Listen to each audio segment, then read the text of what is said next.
What has been happening in Uganda over the last 50 years? There have been some remarkable changes. We are healthier, with improved child survival. Our economy is growing with a higher national income and new expanding markets. We are living longer with improved life expectancy, and we are becoming more educated with more graduates every year. We are a nation on the move with a lot to be proud of. So let's take a look at some of this progress that we have made over the years. Here we have a trendlizer graph where we can look at changes and trends over time, and we are going to focus specifically on infant health and life expectancy. On the left axis is the number of infant deaths per 1,000 live births, going from 0 to about 280. On the bottom axis is life expectancy at birth, or the length of life in years, going from 25 up to 80. The countries are color-coded to the regions of the world, and this is what the world looked like in 1960. Starting with the red, we have East Asia and the Pacific. The orange is Europe and Central Asia. And these countries are clustered at the bottom right-hand corner. So they have low child death and high life expectancy. The yellow is North and South America. The green is Middle East and North Africa. The light blue is South Asia, and the dark blue is Sub-Saharan Africa. And these are clustered more towards the top left-hand corner with high child death and a low life expectancy in 1960.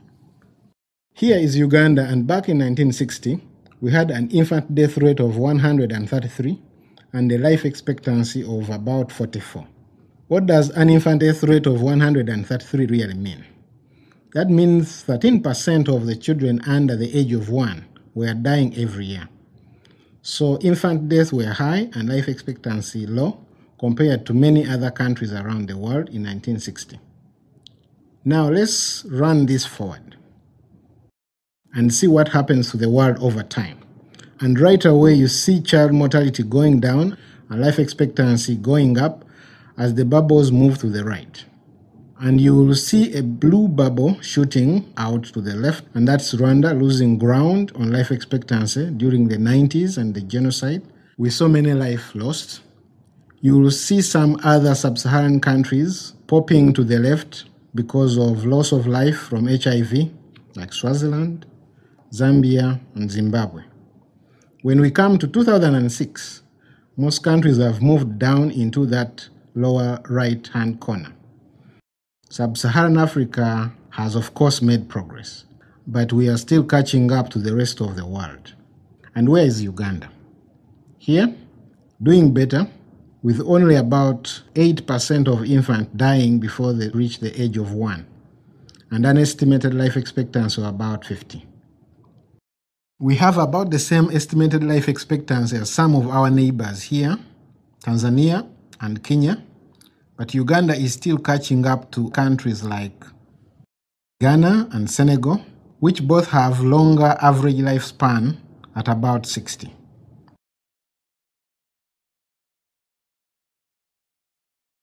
Let's just take a look at that again, and we'll run it again first.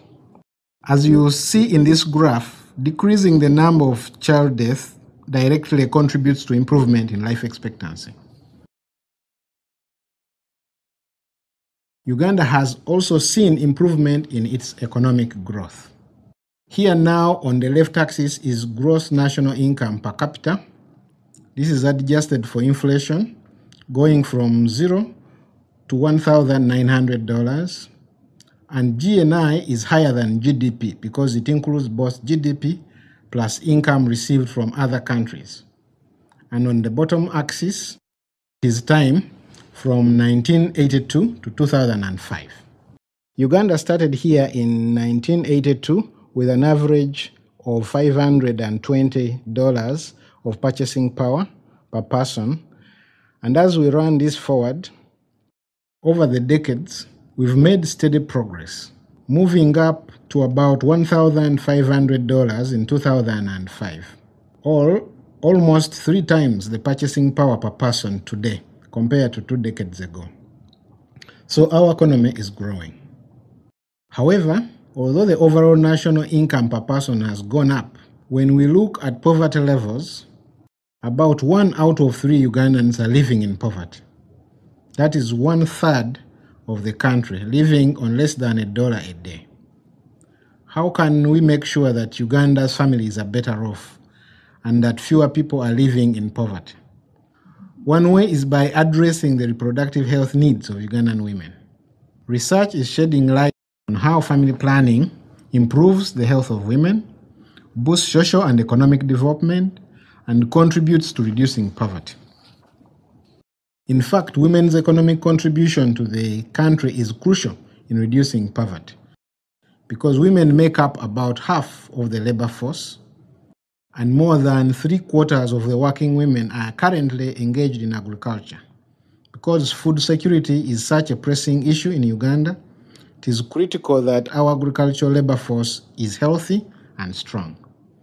When women can't decide how many children to have and when to have them, they are more likely to have many children, suffer from poor reproductive health, and it becomes harder for them to earn an income and meet the needs of their families and that of the nation. Recent surveys show that couples want to have smaller families today than their parents and grandparents. Our parents desired 6 to 7 children, but young couples today say that they only want 3 to 4 children. And women across the country report on average that they want to have 2 fewer children than they actually have. Now let's compare Uganda's progress to another country which had the same number of children per woman in the early 1970s, and that was Zambia. Now we are looking at a different graph. Over here on the left axis is the number of lifetime births per woman, going from 1 up to 8. And on the bottom axis is the percent of married women using modern methods of family planning. And back in 1988, Uganda had about 7 births per woman and only 2.5% of married women using contraceptives. Running this graph forward, we see Zambia coming in around in the early 90s with about the same number of births per woman as Uganda.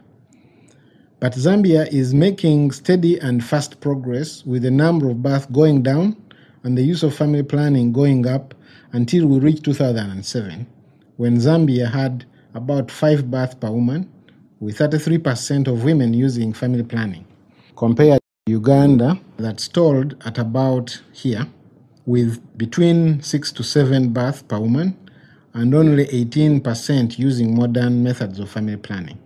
During the 1990s and 2000s, Zambia had a strong community distribution program, making sure that women in rural areas could access contraceptives, and because of that strong political commitment and investment, Zambia has been able to bring family size down and increase family planning use. And because the number of births per woman in Uganda has remained high, Uganda has one of the fastest growing population in the world. And every year we add 1 million more people to the population. That's about 4,000 births per day. And it's like adding an entire population of Swaziland to Uganda's population every year. Now, it is interesting to take a historical look at Uganda's population to get a different perspective on growth, starting way back several centuries ago in the 1500s. And we see that throughout most of Uganda's early history, the population remained very low, much like the majority of countries around the world. Historical demographers estimate that back in the 1500s, Uganda's population was about 1.5 million, and it took about 4 centuries until 1900s for the population to double to 3 million. And then only 150 years for the population to double again when we were at about 5 million people in 1950. After then came what is known as the 20th century population explosion, and that explosion started in 1950 in Uganda. And because of the improvement in fundamental public health services, things like vaccination and antibiotics, Uganda's population shot up to 30 million by 2008. Death rates decreased, but birth rates did not. And no one really predicted this type of population increase. And given Uganda's high number of births per woman, our population is continuing to climb very rapidly. At our current growth rate, even with HIV, the population could double from 30 million in 2008 up to 60 million by 2030. That's almost twice as many people in just one generation. And our growing population has brought about some amazing changes, especially in our cities. Here is a photo from the 1960s. It is the road from Entebbe to Kampala. And if you look closely, you will see a couple of cars and a truck in the middle of the road. And here are our roads today.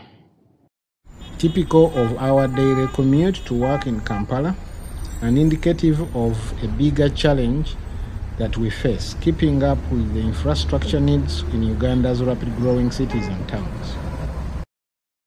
Turning to our Google Earth satellite map, we are going to zoom right in here on Uganda and take a look on one of our big conference centers in Munyonyo. This is the Speak Resort, and here you'll have a bird's view of the conference facility on the shores of Lake Victoria. And as some of you may remember, this is where the recent family planning conference was held in November of 2009. It is a lovely setting. Moving up the road to Kampala Center, you see how built up it is all the way from the shores of Lake Victoria into the capital, which is a relatively new phenomenon just in the last 15 to 20 years. And here, now we are in the center of Kampala. You will see the Sheraton Hotel swimming pool in the center of the screen. And looking over the city, we appreciate how much Kampala has grown from a city of about 500,000 in 1980s to about 3 times the size today. Former agriculture and vacant land around the city have become more residential, with very concentrated areas, many unplanned, not well serviced, with low quality housing. By 2017, it is estimated that Kampala will reach 2.1 million people. Now let's pan out of Kampala and move up to Lira in the north. And often you hear people say, oh, there is a lot of land. The population density is low and we don't have to worry about the growing population. But what is important to remember is that it's not density per se, but the number of people in the area relative to its resources and the capacity of the land to sustain human activity. The phenomenon of land fragmentation, which is what we are looking at here, is serious in Uganda, with farms becoming smaller and smaller over time, putting new pressure on every generation and fueling conflicts over competition of scarce resources. And since the number of rural household farming and land has increased in the highland areas like Kabale, Kisoro, and the cattle grazing districts such as Mbarara and Rakai, 75 to 90% of the land has been severely affected by erosion, and the problem is only getting worse as the population continues to grow. So, are there any good things that can come out of this fast population growth? Like, will a fast population growth increase per capita GDP? Only if we have a healthy workforce, enough jobs, educated workers, and modernized infrastructure in several sectors. The growing population means more people in need of social services, and that means more schools and expanded healthcare, and these are services that the government is going to have to provide. With so many people living in poverty, access to food will also become even more of a challenge. All of this will put pressure on the government's budget and may crowd out spending and investments, which would mean slower economic growth for the country. By managing the size of our population, we can address these issues and contribute to Uganda's economic development at the same time. We can start by meeting the reproductive health needs of Ugandan women so they can better plan and space their children. According to the most recent national survey, only 18% of Ugandan women are using modern methods of family planning. However, almost twice the number, about 2 in every 5 women, would like to space their next birth or stop having children altogether, but are not using any methods of family planning. These women are considered to have unmet need for family planning. One of the consequences of high unmet need is large number of unplanned pregnancies, and in Uganda, almost half of all pregnancies are unplanned. That means about 820,000 women become pregnant every year without intending to have a child at that time. When family planning use is low and the demand for family planning is not met, we can expect high rates of unplanned pregnancies, just as we've seen. And here are 2 of the consequences of unplanned pregnancies. On one hand, unplanned pregnancies can lead to higher levels of fertility, which in turn leads to continued population growth, which, as we've mentioned earlier, at the national level, can constrain the country's economic development. On the other hand, at the individual level, unplanned pregnancies can also lead to high-risk pregnancies and unsafely performed abortions, which can result in maternal injuries and death. At the household level, the loss of women means families continue to struggle and the cycle of poverty continues. At the national level, this loss of women means the loss of economic productivity for the country. In Uganda, there are a total of about 1.4 million births every year and about 6,000 deaths related to pregnancy and childbearing. And of these deaths, about 1,200 are a result of complication of unsafely performed abortions. But this is not the whole story. Because for every 1 woman who dies from maternal cause, 20 to 30 women suffer short and long-term disabilities.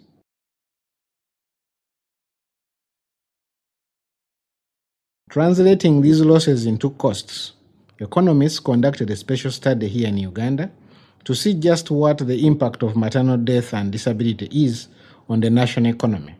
And here is what they found. Between 2004 and 2013, if the situation remains the same, Uganda could lose the equivalent of 700 billion of Uganda shillings, or about $350 million, in lost productivity due to maternal death.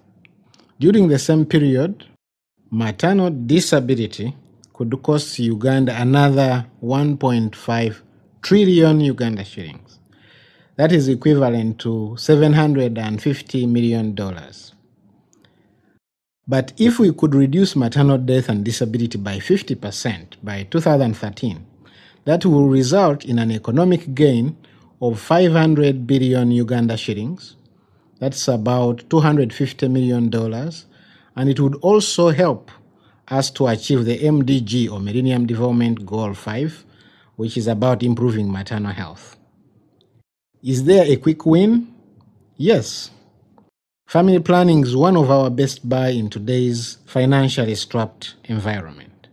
From 2007 to 2015, the additional family planning costs for meeting the unmet need would be about $107 million, and that translates into savings. Savings that are possible because the women will have fewer children.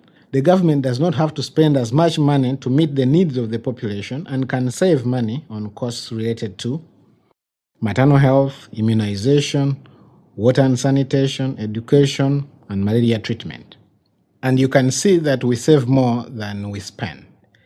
In fact, by year 2015, we will have saved about $200 million, which is twice the amount we would have spent to meet the unmet need of family planning.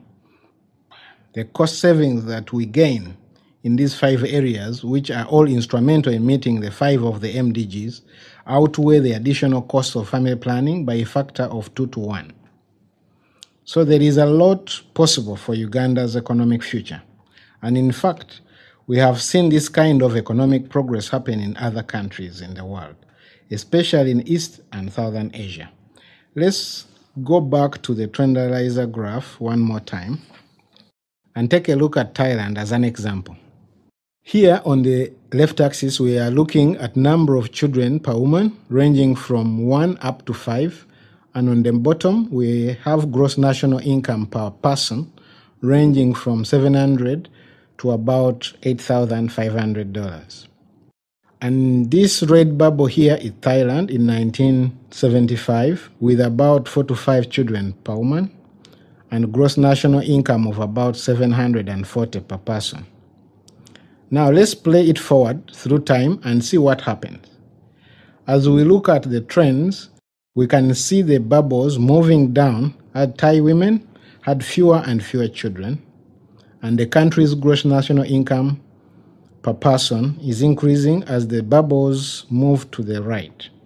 And when Thailand reached 2005, Thailand has about 2 children per woman and the gross national income per person of about $8,500. That's a remarkable improvement in just 30 years. Now, we can see a similar pattern if we look at countries of the world. So bringing all the countries back into the graph, here again, we are looking at number of children per woman on the left axis ranging from 1 to 8. And on the bottom axis, we have gross national income per person ranging from $200 to $40,000. And remember that the red is East Asia and the Pacific. And the big red bubble on the left here is China, with 4 births per woman and about 230 gross national income per person back in 1975. The orange is Europe and Central Asia, and many of these countries are clustered at the bottom right, with fewer children per woman and high gross national income per person. And the dark blue is Sub-Saharan Africa, clustered at the top left, with many children per woman and low economic growth. So let's play it forward and see what happens. As we look at the trends over time, we see that as women have fewer and fewer children, the bubble moves down, the gross national income per person increases as the countries move to the right. And these are all moving towards the bottom right-hand corner. As women have fewer children, income per person goes up. And when we get to 2005, all the countries of the world have moved from the top left-hand corner towards the bottom right-hand corner. Although sub-Saharan African countries have made progress, they still have many children per woman and low gross national income per person. And where is Uganda? Here is Uganda with about 6 to 7 children per woman and a gross national income of about $1,400 per person. And some sub-Saharan African countries are doing very well with economic growth such as Swaziland, Namibia, and Botswana. One of the main reasons Thailand and others have been able to make so much economic progress is because women started having fewer children, and that set the stage for the country to better manage its population growth.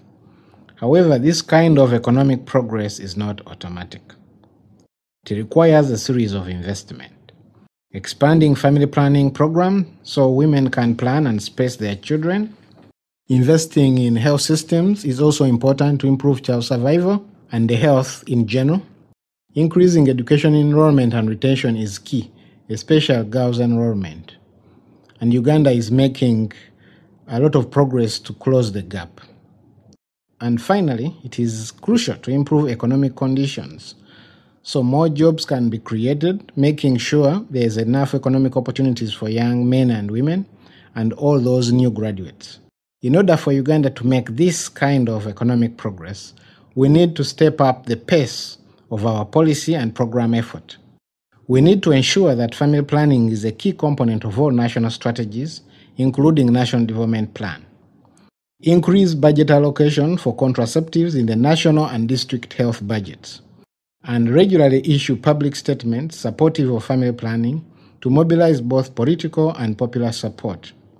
Through simple, cost-effective intervention like family planning, we can have healthier women, we can help break the cycle of poverty among Uganda's many families, and we can ensure women's full contribution to the nation's economy.